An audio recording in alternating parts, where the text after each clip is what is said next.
week-end. Et voici la revue de presse, Olivier Delagarde. Ce matin, rien ne bouge. Eh bien non, ce n'est pas le temps qui suspend son vol, mais le Premier ministre. En tout cas, nombreux sont ceux à lui faire le même procès en immobilisme. Alors d'où viennent les accusations? Comme souvent, les coups les plus sévères émanent de son propre camp. Tout est parti de l'interview d'Édouard Philippe il y a quelques jours dans le Figaro. Notre pays semble frappé par une espèce d'immobilité, déclarait le maire du Havre. Et ce matin, à l'instar de Jean-Marc Vittori des Échos, c'est une bonne partie de la presse qui entonne cette anti-marseillaise. N'allons pas enfants de la patrie, le jour de gloire n'est pas arrivé, écrit-il, car aujourd'hui, la France est la patrie de l'immobilisme. Mais le chroniqueur a la dent très dure contre François Bayrou, qui incarne selon lui parfaitement cette immobilité. Depuis son arrivée à Matignon, sa plus grande prouesse est d'avoir passé le cap des 100 jours. Il a certes réussi à faire voter un budget, mais personne n'y a discerné un nouvel élan, et c'est peu dire que ses promesses d'action peinent à convaincre. Mais que voulez-vous qu'il fasse ? Semble lui répondre le Figaro. Bayrou dans le piège d'une assemblée bloquée, titre le journal. Éducation, accès aux soins, simplification bureaucratique, finances publiques. Ça fait 40 ans que tous les gouvernements battent sur ces sujets. On ne voit pas comment l'actuel Premier ministre y parviendrait sans majorité, explique Yves Tréhard dans son éditorial. Résultat, reconnaît-il, il ne se passe plus grand-chose au Parlement. La France poursuit son bonhomme de chemin somnambulique vers nulle part, sans cap ni boussole, en attendant 2027. Mais le comble des paradoxes, affirme finalement l'opinion, c'est que la faiblesse de François Bayrou constitue sa plus solide assurance vie.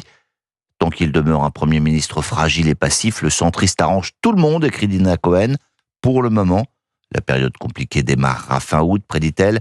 C'est le scénario redouté à l'Élysée, une censure du gouvernement sur le budget 2026 et une nouvelle dissolution. Quoi d'autre dans les journaux, Olivier ? Les inquiétudes autour de la mortalité infantile en France. Avec un taux de 4,1 pour 1000, la France est l'un des pires pays européens.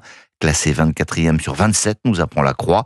2800 bébés meurent chaque année avant leur premier anniversaire.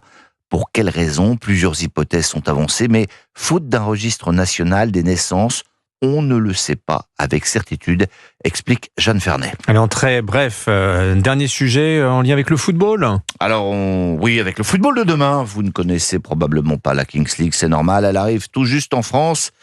Et signe que ce n'est pas complètement n'importe quoi, les Échos consacrent plusieurs papiers à cette nouvelle discipline. Elle a été inventée en Espagne, elle a connu un démarrage foudroyant. En fait, c'est un mélange de foot et de divertissement empruntant les codes de l'e-sport.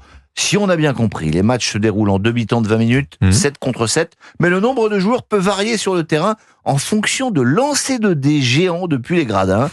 Certains buts peuvent compter double et il y a aussi des cartes secrètes qui permettent de donner des cartons rouges ou des pénaltys surprises.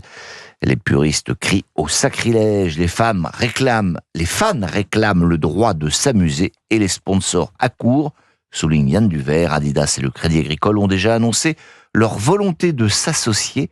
Le responsable de la banque explique que c'est un moyen pour eux de s'adresser à la nouvelle génération. La Kings League, nous commentée par Gérard Piqué, l'ancienne star du FC Barcelone. Absolument. Merci pour conclure cette revue de presse. Merci beaucoup Olivier Delagarde. Il est 8h58 sur